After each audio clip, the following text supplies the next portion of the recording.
So hi guys, boarding na tayo going to Bangkok, Thailand. So as you can see, kitang-kita naman sa face ko na sobrang excited na ako kasi first time kong makakapunta ng Bangkok.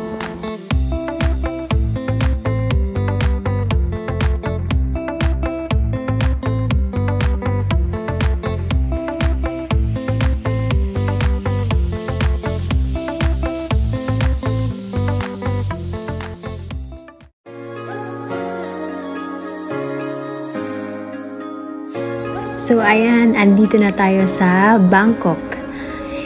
And guys, bumili agad ako ng SIM dito kasi hindi ko kayang walang internet. So ito yung mga available na data bundles nila. And ang binili ko is yung 299 baht na may 15 gig na data, good for 8 days.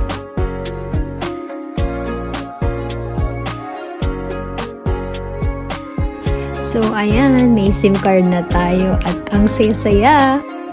Ayan, nag-taxi kami guys from airport and yung nag-assess namin is 500 baht. Hindi pa kasama yung toll fee. Yung pinagstayan naming hotel is nakita ko lang siya sa Airbnb. And nagustuhan ko siya kasi sobrang gaganda ng reviews niya. So, ito yung The White Den Hotel. Ito yung room namin. So, nasa 107 SGD siya. Pero sa peso is nasa 4,387 siya. For 4 days and 3 nights na yun. And overall, sobrang comfortable and nagustuhan ko talaga tong place na to. Binabalang namin yung luggage namin at nag-ikot agad kami para maghanap ng makakainan namin.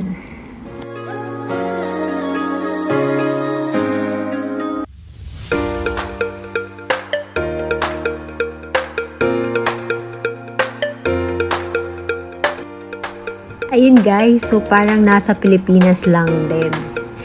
And ayan yung kakainan namin. So ang napili namin ay dito sa W District. And madami talaga kayong pagpipilian na foods dito. Iba't ibang cuisine depende sa food preference nyo. At dahil andito tayo sa Thailand, syempre ang itatry nating food is yung Thailand food. And syempre dito kami kumain sa Thai seafood. So, masarap naman siya guys, kahit medyo pricey siya. Ito yung kinain namin guys. So, nasa 600 baht siya. Kasama na yung drinks. And, sobrang nagustuhan ko talaga yung shrimp fried rice nila. After that, dumiretso kami sa malapit na 7-Eleven para bumili ng drinks, chips, at essentials namin na gagamitin namin sa hotel. And, alam niyo ba guys, sobrang mura niya. Kaya, ang dami ko ring nabili na kung ano-ano.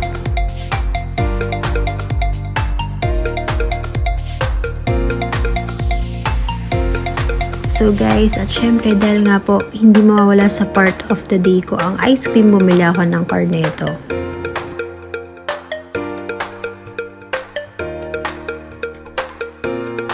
And pabalik na po tayo ng hotel, so naglakad kami.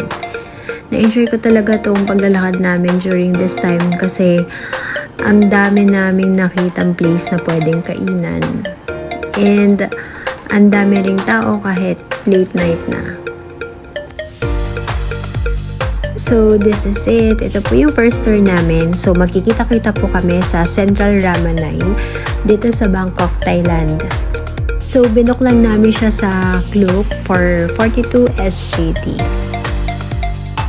So guys, good morning! Andito na po ako sa Central Rama 9 and inaantay po namin yung mga kasama namin sa tour.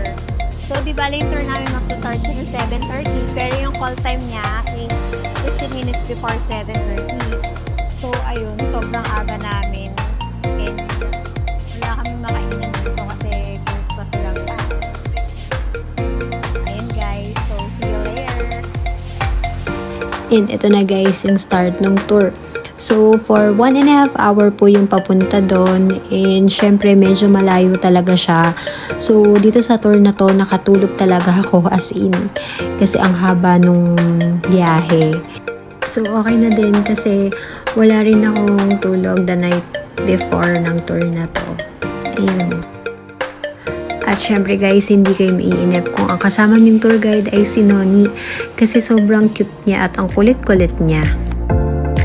So ayan guys, andito na po tayo sa floating market and magsa-start na po yung tour natin.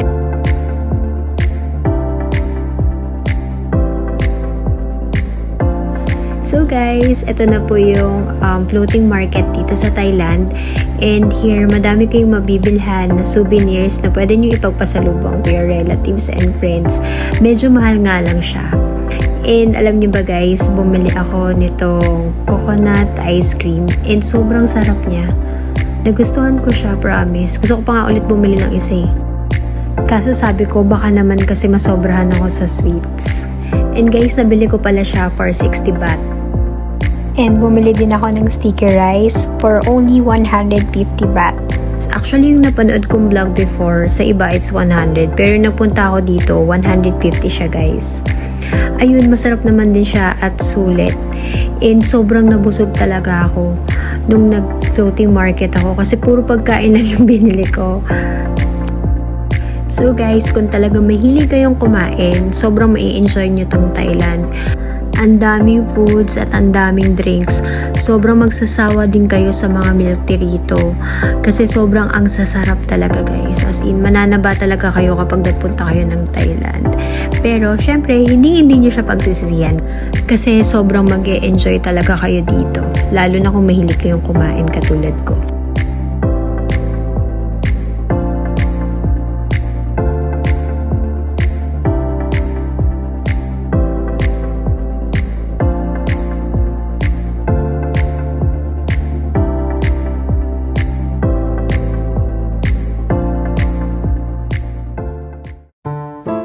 So, ayan guys, andito na po tayo sa railway market. So, inantay ko talagang dumaan yung train. Kasi sana gusto ko magkaroon ng magandang shot ng picture. Pero, syempre sa sobrang daming tao, hindi rin ako masyado nakapag-picture. Kasi sobrang bilis lang niyang dumaan. And medyo crowded din dito nung nagpunta kami.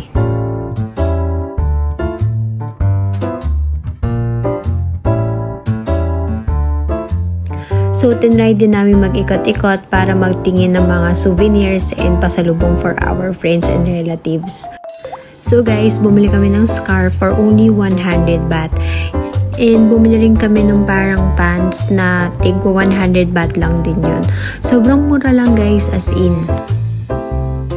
So, yung next stop namin is yung Divari Boutique. Sobrang linis ng place and ang aesthetic niya. Nakapag-picture din kami ng madami dito kasi ang Instagrammable ng place. And bukod doon, sobrang friendly rin ng mga staff dito and approachable. So, yung in-order namin is garlic and rice and fried rice with shrimp. Nasa 195 each order siya. Plus, umorder din kami ng prop.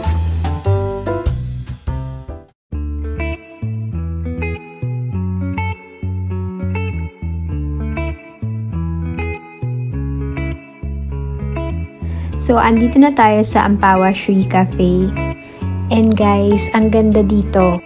Bukod sa Instagrammable yung place, madami rin kayong mapagpipilian na foods dito. Medyo expensive yung foods and drinks pero sulit naman yung serving nila. Pagpasok pa lang namin dito, ang daming tao. So, hindi kaagad kami nakaupo. Pero okay lang din kasi nagpicture kami and inikot namin yung place. So guys, alam niyo ba, tuwang-tuwa nga ako sa tour guide namin dito kasi hindi rin nagsasawang picturean ako and sobrang accommodating niya. Na-enjoy ko talaga tong tour na to kasi bukod sa maganda yung mga places na pinuntahan namin, ang sasarap pa ng food. First day ko pa lang dito pero feeling ko nag-gain talaga ako ng weight. Ito pala yung in-order namin, yung raspberry prop for 210 baht. And yung caramel cream prop for 165 baht. If papipiliin ako kung alin yung mas masarap guys, mas nagustuhan ko yung caramel prop kasi hindi siya ganun katamis. Ayan guys, so thank you for watching. Sana na-enjoy niyo po yung vlog ko.